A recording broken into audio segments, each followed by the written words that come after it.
Lavanya finally interview ఎలా conclude చేసింది అంటే, నేను ఎంత దూరమైనా వెళ్తాను, అవసరమైతే పవన్ కళ్యాణ్ గారి ఇండస్ట్రీలో 3 భార్యలకు న్యాయం చేసిన వ్యక్తి, నాకు రాస్తారు అన్యాయం చేశారు కాబట్టి నేను ఆయన దగ్గరికి వెళ్ళి న్యాయం చేయమని కోరుతాను అని చెప్పి ఏపీ డిప్యూటీ సీఎంని కూడా ఆమె రిక్వెస్ట్ చేయడం జరిగింది. మరి నా డౌట్ ఏంటంటే, పవన్ కళ్యాణ్ గారిని కోరాలనుకున్నప్పుడు దిలీప్ శంకర్ గారు పవన్ కళ్యాణ్కి అగెనెస్ట్గా మాట్లాడారు కదా ఎలక్షన్స్లో, కొంత వినా మీకు తెలిసే ఉంటుంది కదా. మరి ఆయన్ని ఎందుకు పెట్టుకున్నారు అంత అభిమానం ఉంటే?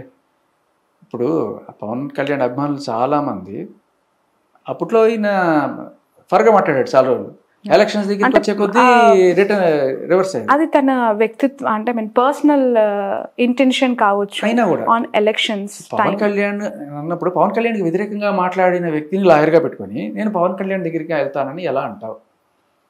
పాయింట్. నీ ఇష్టం, వెళ్ళొచ్చు, ఇప్పుడైనా ప్లేట్ ఫిరాయించవచ్చు. Okay, right.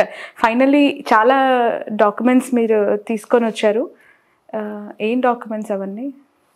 ఇది ఆమె కంప్లైంట్ అమ్మా, ఇది ఒక్కటి చాలా మనకి ఏమక్కర్లేదు. కాకపోతే ఇప్పుడు ఏంటంటే ఈ కంప్లైంట్ ఫేక్, ఇది నా రైటింగ్ కాదు, సరే నీ రైటింగ్ కాదు, నీ సంతకమే కదా, అయినా కూడా ఇది నేను పెట్టలేదు, వేరే వాళ్ళు బలవంతంగా నాతో పెట్టి ఇంకా చిల్లర ఆ రోజు నేను లేనని చెప్పి సాక్ష్యాలు సృష్టించడానికి మనం హాస్పిటల్లో ఉన్నామను, లేకపోతే ఇదిగో చూడండి వెడ్డింగ్ కార్డు ఎవడైనా కొట్టించచ్చు ఎక్కడికైనా పోయి, దాని మీద చూడండి mister and Mrs Raj Tarun అని రాశారు, ఎప్పుడైనా రాసుకోవచ్చు, వాళ్ళు కూడా రాసుకోవచ్చు.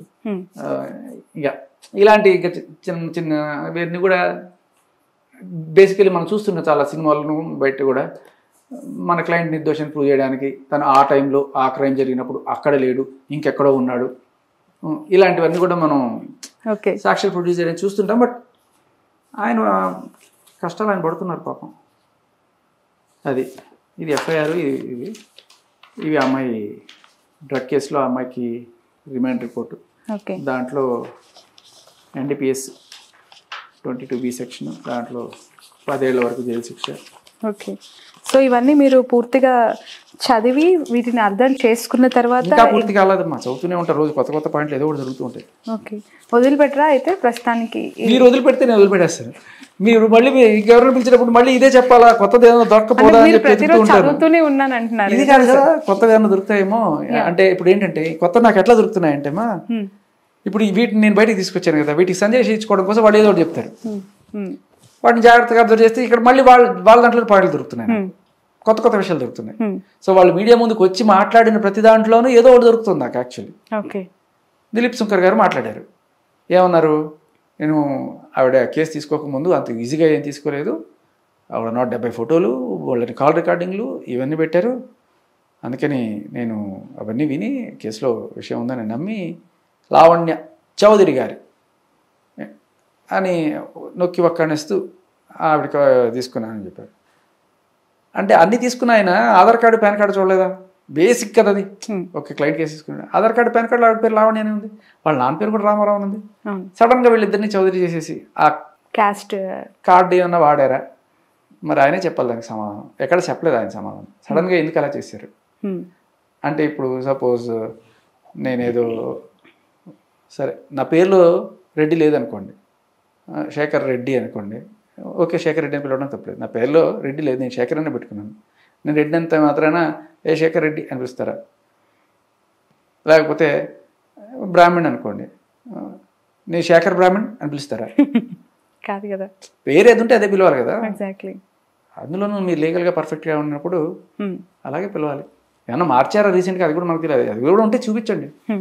రైట్. నిన్న మీరు ఆ పర్టికులర్ స్టూడియోలో దిలీప్ గారు మాట్లాడుతున్నప్పుడు ఎందుకు అలా వెళ్ళిపోయారు అనేది ఎవరికి అర్థం కాలేదు. అప్పటికే చాలా టైం అయిపోయింది, మీకు వేరే స్కెడ్యూల్స్ ఉన్నాయి అనేది. ఇప్పుడు దిలీప్ గారు మాట్లాడే మాటలు, అలాగే ఆ అమ్మాయి అప్పటికి ఇంకా జాయిన్ అవ్వలేదు అనుకుంటాను. దిలీప్ శంకర్ గారు మాట్లాడే మాటలు వినడానికి నేను మా ఇంట్లోనే కూర్చొని వినొచ్చు, ఆయన టీవీ చూడొచ్చు. దానికి నేను అక్కడ దాకా వెళ్ళి RTV స్టూడియోలో కూర్చొని నేను దిలీప్ గారిని చూస్తున్నానా లేదా అని చెప్పి వాళ్ళకి ప్రూఫ్ ఇవ్వక్కర్లా. నేను ఏదన్నా మాట్లాడాలనుకుంటే అది చేయొచ్చు. బట్ నేను చెప్పాలనుకుంటే అక్కడ ఆల్రెడీ చెప్పేశాను. ఆ టీవీ ఛానల్ వాళ్ళు ఇదిగో ఇది విషయం, దీని క్లారిటీ ఇవ్వండి అని చెప్పి నేను ఎప్పటి నుంచో అడుగుతుంటే ఇవాళ నన్ను పక్కన పెట్టుకొని అడిగారు. నాకు అదే కావాల్సింది, నువ్వు అడిగేసావు. I gave you the documents, you do your job. నాకు ఇంకా వేరే పని లేదు, అక్కడ కూర్చొని ఆర్గ్యుమెంట్లు చేసే పని లేదు, నేను చేయాల్సింది చేసేసాను. ఇంకా మీరు మాట్లాడుకోమని నన్ను అది ఎందుకు ఇది ఎందుకు అని అడగాల్సిన పని లేదు, మీకు ఇచ్చేసా.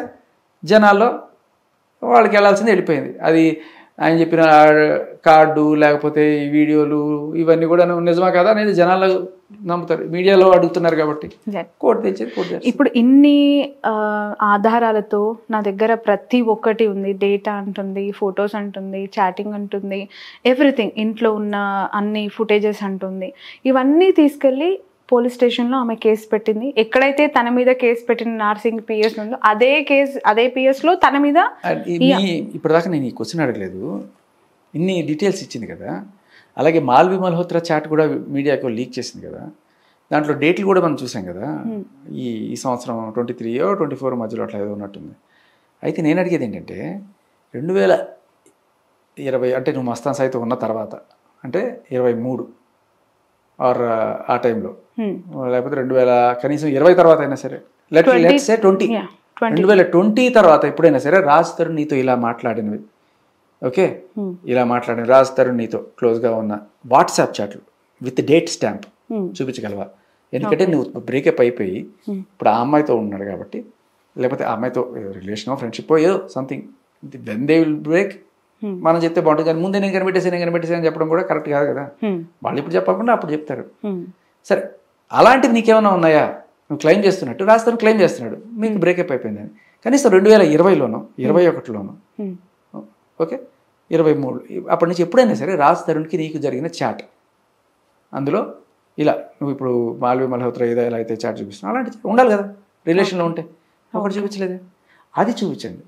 ఇప్పటి వరకు అలాంటివి ఏవి బయట పెట్టలేకపోయింది. ఏమో చూడండి, మీరు అడగండి, బయట పెట్టించండి. ఓకే, ఒకసారి దిలీప్ గారికి ట్రై చేద్దామా? తను ఇలాంటివి ఏమైనా మస్తాన్, నేను ఒక ఉన్మాదిని ఒక మెంటల్లోనే అన్నానంట ఆయన. సరే అనుకోండి సార్, అనుకోండి, ప్రాబ్లం లేదు. ఆయనకి తమిళ్ బాగా వచ్చు అనుకుంటా దిలీప్ గారికా. ఉన్నమాది అంటే మీలాంటి వాడిని నేను తమిళ్లో ఉన్నమాదిరి. దిలీప్ గారికి ట్రై చేశాను, తను కాల్ బ్యాక్ చేస్తే మాకు ఖచ్చితంగా ఈ క్వశ్చన్ నిజమే మీరు అన్నట్టు.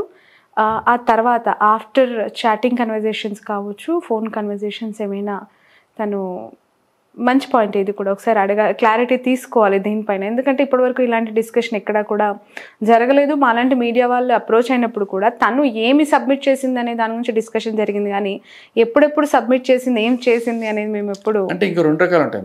ఇప్పుడు ఒక ఫోటో చూపించారు అనుకోండి, ఫోటోలో కింద ఒక డేట్ కూడా ప్రింట్ చేసేసి ఇదిగోండి టైం స్టాంప్ అని పెట్టచ్చు. కానీ వాట్సాప్ చాట్లో టైం స్టాంప్ మేనేజ్ చేయలేరు.